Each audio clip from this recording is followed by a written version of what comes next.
Naku po, ayan na may batang mautak. May dala-dala na namang CCTV. Akala niya mauutakan na naman niya ako ngayon ha.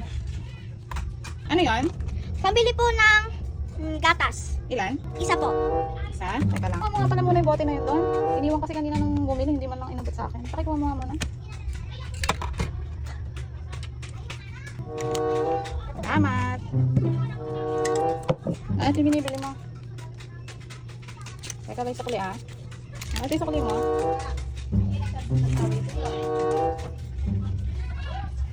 Ate, kulang po yung sukle. Ha? Kompleto yung sakto yung sinukli ko sa'yo kanina. Kompleto kanina yan. Isang 50 tapos 30 yung sinukli ko sa'yo. Hindi po. Kulang nga ate. Tingnan na lang natin sa CCTV ko. Paano mo titingnan sa CCTV mo? Oh, baliktad. Nakabaliktad yung CCTV mo. Paano natin titingnan dyan? Kompleto yung sinukli ko sa'yo kanina. Ha? Gumagana to sa may harap na sa likod. Tingnan mo.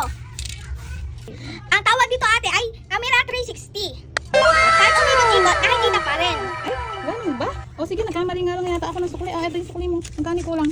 Kulang ng 50? Ayan. Pasensya na ya.